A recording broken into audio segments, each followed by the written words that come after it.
Hello दोस्तों, कैसे हैं आप सब। इस लेक्चर में हम लोग देखेंगे चैप्टर 10 जिसका शीर्षक है संविधान में संशोधन। तो चलिए लेक्चर शुरू करते हैं। तो संविधान में संशोधन जो है वो संविधान के भाग 20 के अंतर्गत अनुच्छेद 368 में परिभाषित है। इसमें जो है संसद को अपनी संविधायी शक्ति का प्रयोग करते हुए संविधान में संशोधन करने की शक्ति प्राप्त है। तो किसको संविधान में संशोधन करने की शक्ति प्राप्त है? संसद को। तो इस तरीके से संसद किसी भी उपबंध में परिवर्तन, परिवर्धन या निरसन कर सकती है।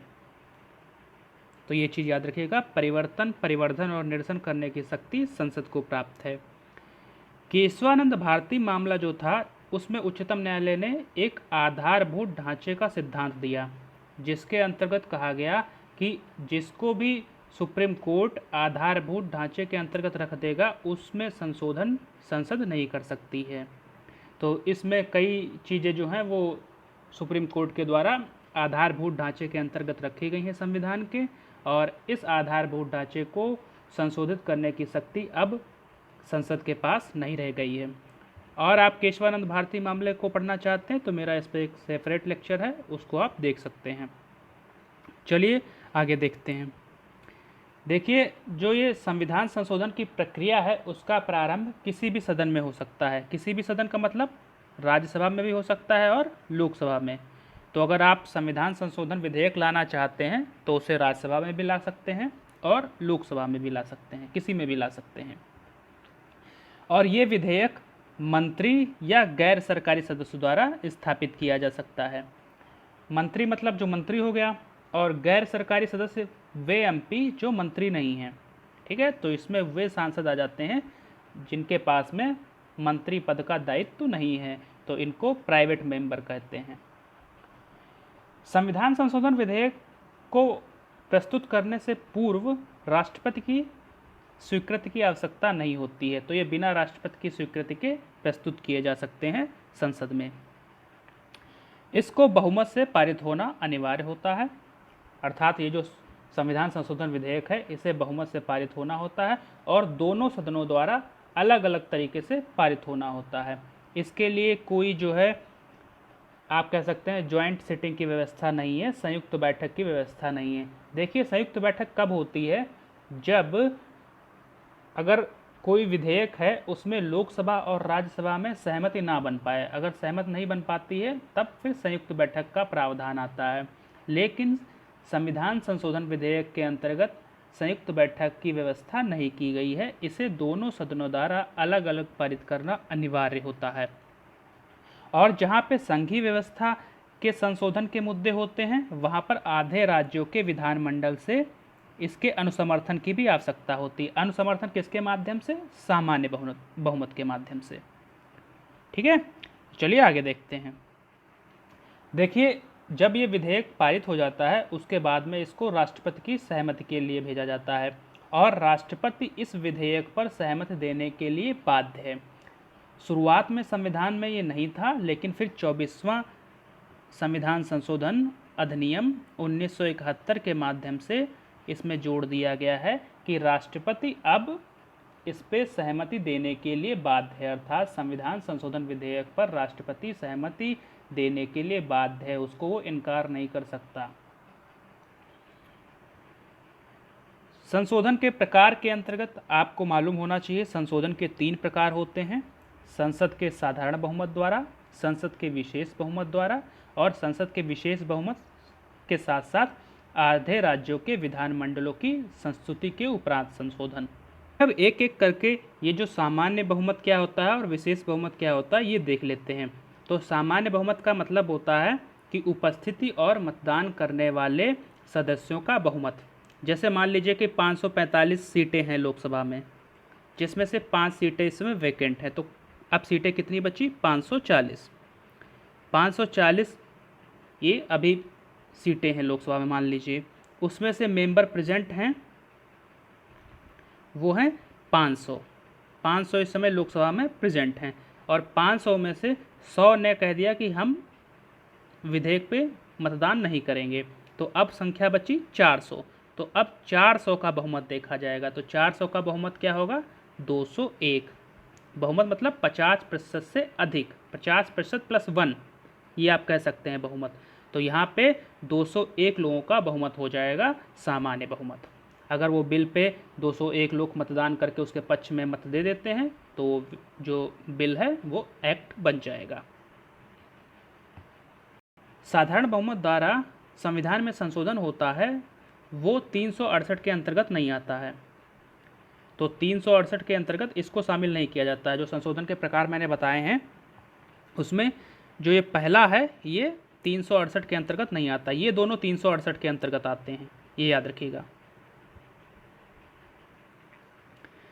चलिए अब देख लेते हैं कौन कौन सी व्यवस्थाएं हैं जिसके अंतर्गत सामान्य बहुमत से ही जो संविधान है उसमें संशोधन किया जा सकता है। जब नए राज्यों के प्रवेश का मामला हो या नए राज्यों के निर्माण, उसके क्षेत्रों की सीमाओं या संबंधित राज्यों के नामों में परिवर्तन करने का मामला हो, तब इसे साधारण बहुमत से ही पारित करने की आवश्यकता होती है। इसके लिए संविधान संशोधन की जरूरत नहीं पड़ती है। तीसरा है राज्य विधान परिषद का निर्माण या उसकी समाप्ति की बात हो, तब भी ये साधारण बहुमत से किया जा सकता है। दूसरी अनुसूची जिसमें उपलब्धियां, परिलब्धियां और भत्ते इत्यादि का जिक्र है राष्ट्रपति राज्यपाल के, उसको भी साधारण बहुमत द्वारा संशोधित किया जा सकता है। नागरिकता की प्राप्ति तथा समाप्ति से कोई संबंधित विधि बनानी है तो वो भी साधारण बहुमत से बनाई जा सकती है। पाँचवीं और छठी अनुसूची में भी अगर संशोधन करना है तो वो साधारण बहुमत से किया जा सकता है। अब चलिए अब देख लेते हैं एब्सोल्यूट मेजॉरिटी और इफेक्टिव मेजॉरिटी में क्या अंतर होता है। देखिए एब्सोल्यूट मेजॉरिटी मतलब अगर मान लीजिए 500 स्ट्रेंथ है लोकसभा की, जिसमें से अगर 251 लोगों ने किसी भी विधेयक के पक्ष में मत दे दिया तो वो एब्सोल्यूट मेजॉरिटी से पास मान लिया जाएगा। अब मान लीजिए 500 स्ट्रेंथ है, उसमें से 450 लोग प्रेजेंट हैं, 450 में से 50 लोगों ने जो है वो मत देने से मना कर दिया। अब कितने बचे? 400। तो ये 400 लोगों का अगर बहुमत निकाला जाएगा तो वो होगा 201। तो इसे कहेंगे इफेक्टिव मेजॉरिटी। अगर जो संख्या है, टोटल स्ट्रेंथ है, उसका बहुमत लिया जाएगा तो वो एब्सोल्यूट मेजॉरिटी होगा, और जितने मत दे रहे हैं उनका बहुमत निकाला जाएगा तो वो होगा इफेक्टिव मेजॉरिटी। तो ये याद रखिएगा एब्सोल्यूट मेजॉरिटी और इफेक्टिव मेजॉरिटी में क्या अंतर होता है। आप देखते हैं संसद की विशेष बहुमत द्वारा जो संशोधन होते हैं उनके बारे में। तो प्रत्येक सदस्य जो सदन है उसके कुल सदस्यों का बहुमत तथा प्रत्येक सदन के उपस्थित तथा मतदान जो कर रहे हैं सदस्य उनका 2/3 बहुमत। तो यहाँ पे जो 38% लिखा है गलत है, ये 50% से अधिक होगा। सदन के कुल सदस्यों का बहुमत और प्रत्येक सदन के उपस्थित तथा मतदान करने वाले सदस्यों का 2/3 बहुमत, ये होता है विशेष बहुमत। अब मान लीजिए कि 100 सीटें हैं लोकसभा में, इसका जो बहुमत होगा तो वो हो जाएगा 51। ये कुल सदस्य हैं उनका बहुमत 51 हो गया। और मान लीजिए से इसमें से 10 लोग जो हैं वो उपस्थित नहीं हैं, और जिसमें 90 लोग अब उपस्थित हुए वो सभी मत दे रहे हैं। तो 90 लोगों का जो 2/3 देखा जाएगा आप, तो इसका 2/3 निकालेंगे तो आपका 60 आ जाएगा। तो ये 2/3 जो मतदान कर रहे हैं उनका बहुमत आ गया। तो यहाँ पे 60 है, यहाँ पे 51 है, तो यहाँ पे 60 ज़्यादा है। तो अगर 60 लोग उस विधेयक के पक्ष में मत दे देंगे तो वो विधेयक एक्ट बन जाएगा। ये होता है विशेष बहुमत।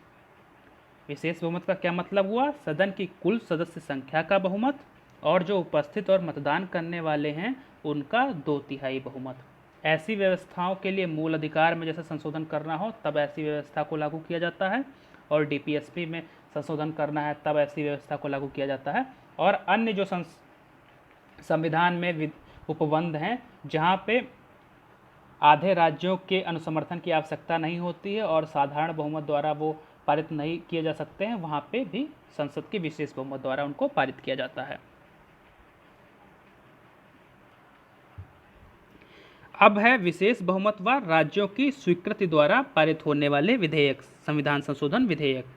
तो जहाँ पे संघीय ढांचे का संबंध होता है वहाँ पर विशेष बहुमत के साथ साथ आधे राज्य हैं उनके विधानमंडलों द्वारा भी उसे साधारण बहुमत से पारित करना जरूरी होता है। तो ऐसी व्यवस्थाएं क्या हैं, जैसे राष्ट्रपति का निर्वाचन में इसकी प्रक्रिया, इसमें भी आधे राज्यों का अनुसमर्थन चाहिए अगर इसमें बदलाव करना है। केंद्र व राज्य कार्यकारिणी की शक्तियों का विस्तार करना है, तब भी आपको आधे राज्यों का अनुसमर्थन चाहिए, क्योंकि ये भी संघीय सूची से संबंधित विषय है। उच्चतम न्यायालय व उच्च न्यायालय में कोई संशोधन करना है तो वो भी संघीय व्यवस्था से जुड़ा हुआ मसला है, तो इसलिए में भी आधे राज्यों का अनुसमर्थन जरूरी होता है। केंद्र व राज्य के बीच विधायी शक्तियों का विभाजन करना है। 7वीं अनुसूची से संबंधित कोई विषय है।